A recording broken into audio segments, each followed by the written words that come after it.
It's a very dear family and them and their children are very close to my heart as well. Stephen and Taylor Mackell. Did I baptize both your babies? At least one. Yes. I baptized both their babies, and I'm going to invite them today to share their testimony as well. Okay, good morning, everyone. My name is Taylor Mackell. This is my husband, Stephen. We have been parishioners at IC for the past 6 years. We felt something really different when we first came here. We felt that people here were honestly trying to live as disciples of Jesus, and were trying to find ways to authentically strengthen their faith lives, which helped make this parish feel like home for us. So when Taylor and I think about the heart of our Christian faith, we're really inspired, obviously, by the example of Jesus and how he radically loved people. But most importantly, as Father Satish mentioned, how he met common people where they were in their daily lives. We also identify strongly with Mary because of her mission in life to bring Jesus and his love out into the world. They were both living on a definite mission with their time that they had on the earth, and Taylor and I strive to do so as well. So by the example of Jesus and Mary, we decided to create for our marriage a clear mission statement. And so we've adopted as our marriage mission statement to seek out others by meeting them where they are, to engage in meaningful relationships, and to love others openly as Christ loves the world. So having a mission statement for your marriage isn't exactly what you hear from couples regularly today. For us, this concept slowly evolved through our dating relationship. It started as a saying we had when we began dating, at the wise age of 18. We used to say that together we were 4 hands, 2 hearts, 1 love. To us, this meant that we were coming together in a relationship, but also coming together in one mindset. This saying and mission mindset would later transform into our mission statement in our marriage to seek, engage, and love openly. Stephen has always had this great metaphor for our relationship. He said that we are all running a race in our lives, but the race is focused on running towards God. After we met, the race changed to that we were now running the race together, helping push each other closer and closer to God. So we knew we were running this race together, but we wanted to know, how would we get there? What was our strategy to get to the finish line? That led us to thinking about the mission of our marriage and ways we could check in with each other to see how the race towards God was going. This is when we decided to define that mission statement to seek, engage, and love openly. So when we talk about seeking out others, what we really mean is that we try to go about our lives being present in the moment, always ready to interact on a deep level with the people we come into contact with. It's really easy for us to be caught up in our own thoughts and our own to-do lists, but to be radically present to each situation and each person that we meet, like Elizabeth just shared the story, that's when we have the best chance of being able to then engage that person. And for us, engaging really means to be able to listen.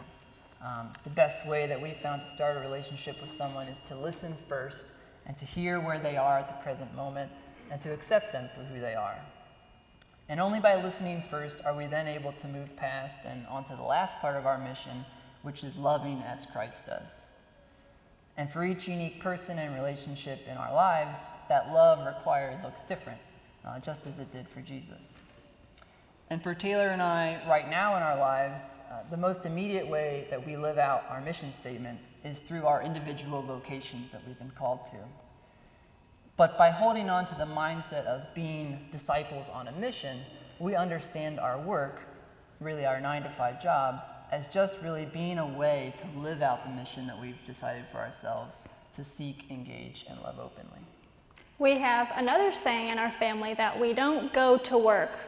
I'm a teacher, and so I go to school. Stephen is a farmer, and he goes to the farm.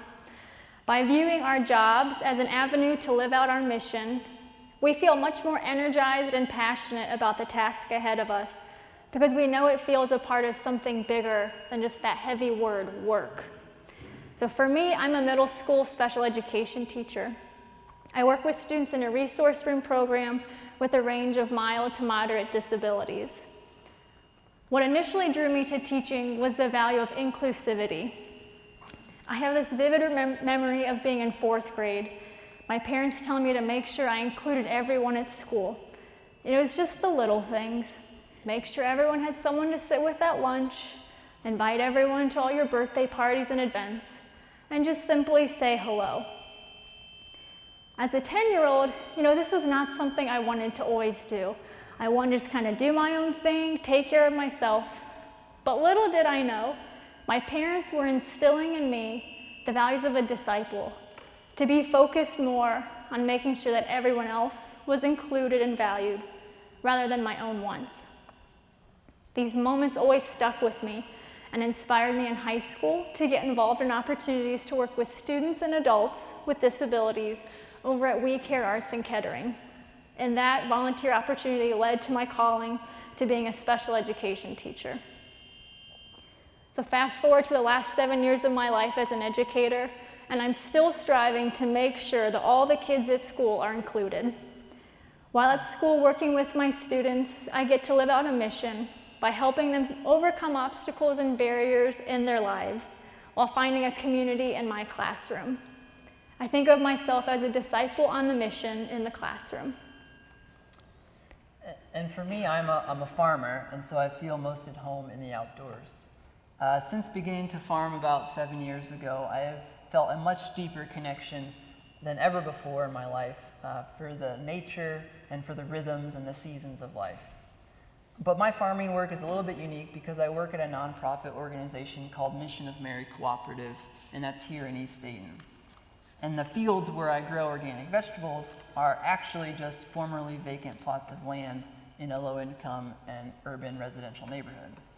So each day I work with my farm crew and I work with my crops, but I also talk to neighbors, kids passing by on their way to school, and some of the unique characters who frequent the Xenia Avenue corridor in my neighborhood. Farming intimately connects you with creation and its rhythms, but farming in the city allows the opportunity to connect with your neighbors who live down the street, who buy your produce, and who come to the farm events.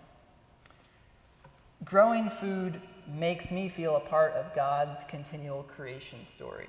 I feel like I am a co-creator with God when I plant, cultivate, and harvest. And to me, this is the definition of stewardship.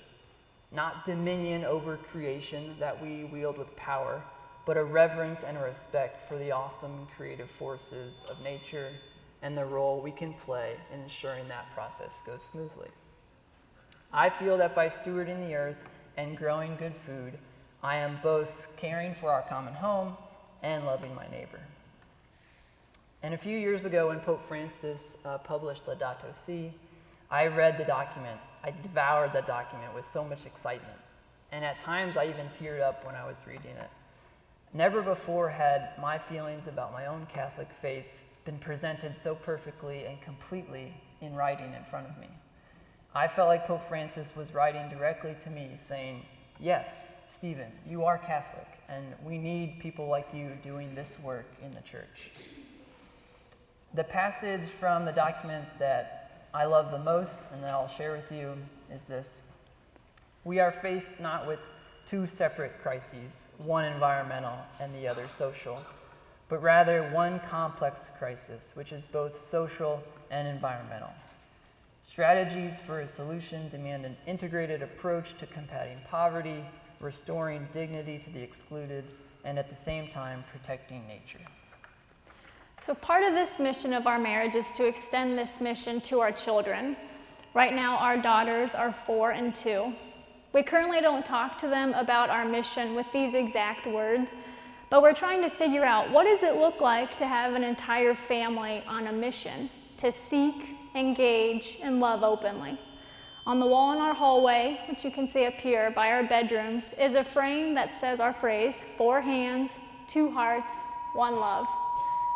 It's there as a visual for our daughters who often ask us what it says and what it means. It's also there as a reminder for us to stay grounded in what first brought us together and to keep us focused on our mission. So today, we'll close by encouraging you to define for yourselves a mission to think about during your daily activities that will reinforce your desire to be a radical disciple. Maybe it's our parish mission statement that's on the back of our t-shirts, or maybe it's something else. For Taylor and I in our marriage, it's to seek, engage, and love openly. And that's the core of our marriage and what we check in with each other often. But it's also the focus of our vocational work. And for Taylor and I, it becomes the roadmap for how we hope to be radical disciples. Thanks. Thank you.